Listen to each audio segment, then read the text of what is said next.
Now, I just want to put this into perspective for you. I spent about half an hour chasing this one guy in a single game of Invasion. Mind you, this guy had no idea what he was meant to do in the trial. But it took me half an hour to kill him once. I'm not a bad player. Red barrels! Destroy my enemies, and my life is yours. I can already hear the comments, Whale, you're awful at the game, Whale, you can't catch people. All this guy was doing was holding W. He was just running straight ahead the whole time. As soon as he saw me, or I managed to sneak up on him and get a hit, he was gone.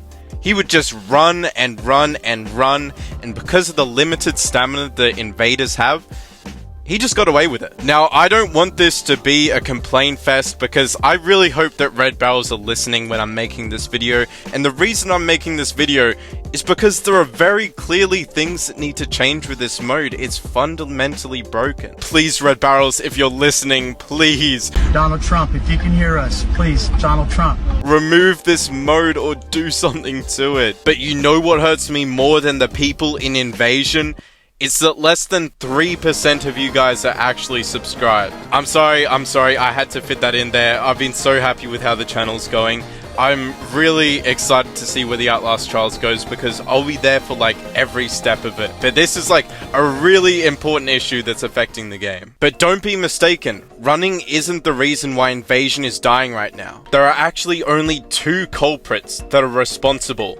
And the fact that Red Barrels is neglecting their existence up until Season 7 at the very least it's unthinkable. All the way back in a live stream where Red Barrels revealed the upcoming roadmap of everything to come until Season 7. We are cooking some stuff for Invasion, but we need a bit more time. That was where Invasion was mentioned last. We're in Season 6 right now, and that was giving us a projection into the future of what's to come. More improvements to Invasion. And this is sort of all that we have, just that we know that there's changes coming. I mean, we'll eventually get some news, but let me explain what those 2 things that can't be ignored are. Let me introduce you to the Stun Jammer combo. To any Outlast Trials player that hasn't played Invasion or hasn't experienced enough of Invasion, these 2 might not seem that harmful. Look, you 2 guys are just guys. But the people who know the horrors of this combo are the people who've seen 2 players both pull out a stun and a jammer. Mr. White, he's the devil. Here's the way this entire trick goes with some relaxing music in the background to lighten the mood. For a reagent to make you feel real life pain, they're going to throw down their stun rig first, and you're done. For about 10 seconds, you're done. During this time, they're gonna kick you while you're down. Quite literally, your character is gonna be on the floor in this animation, and they're going to use the jam rig while all of this is happening. The stun rig is going to take away 1 bar of health from you, and then the jam rig is going to take even more away while you're vomiting. Oh, well, that doesn't sound too bad. I can get past that. It's only a bit of a stun and then even more. I'm getting bullied a bit, but I can get past it.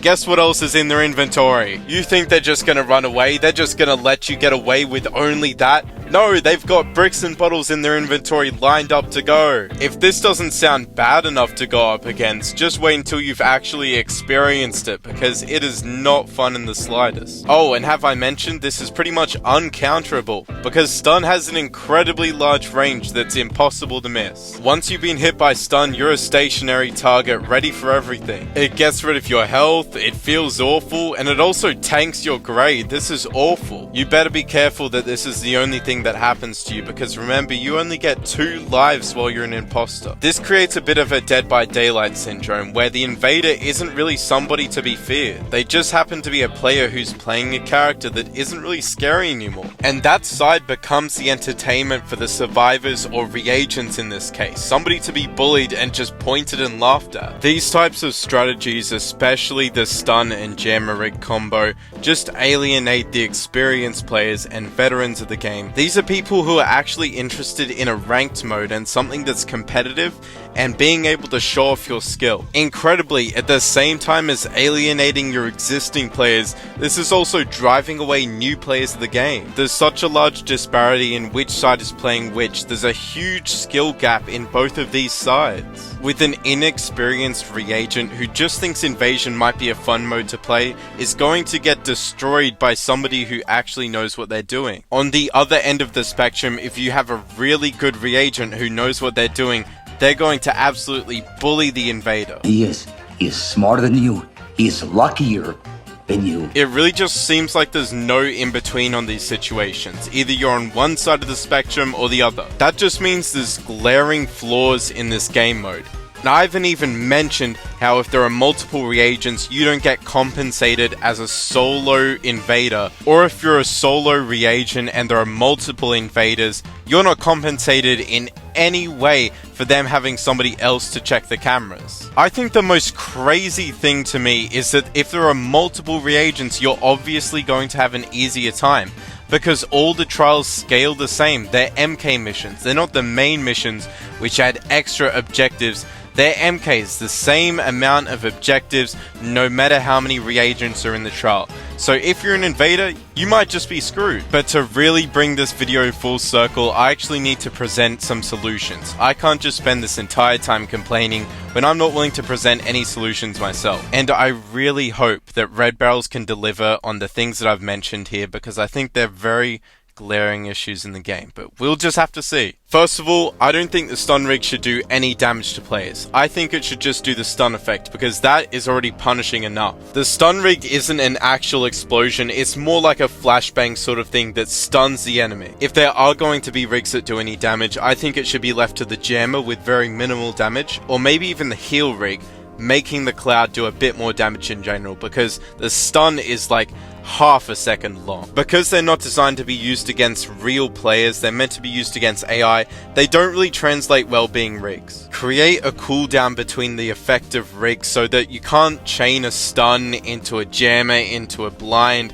something like that. Make it so that invaders are aware of reagents more often in some way, shape or form. I'm suggesting more visibility so these don't just turn into huge chases around the map, and invaders are rewarded for playing more sneakily. And finally, for Invasion, we need, and this is a need, we need some form of compensation between inequality between the teams. Maybe invaders need higher attack damage for larger groups of reagents, or maybe they can come back quicker with faster respawns. But if you're solo and you're going up against multiple people invading, then you might need to be given knowledge of where those invaders are. So maybe a quick little highlight or aura of where that invader is, where they spawn in, so you can know when to evade them. That might be too much though, it could be overpowered, but I'm really curious at what you guys have to say and any suggestions you might have. But let me know in the comments, because I came up with those pretty quickly. So thank you for watching, guys. If you made it this far, you might actually want to subscribe, be one of those less than 3% of people. But thank you so much for this game, Red Barrels. I really am grateful. It might not seem like that, but I really am. But thank you all for watching. I'll see you in the next one. See you. We are cooking some stuff for Invasion, but we need a bit more time, so we're aiming at season 7 for this, for more improvements to Invasion.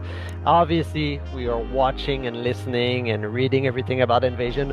We love it, and we love the twist that it adds in the game, but it's not flawless yet.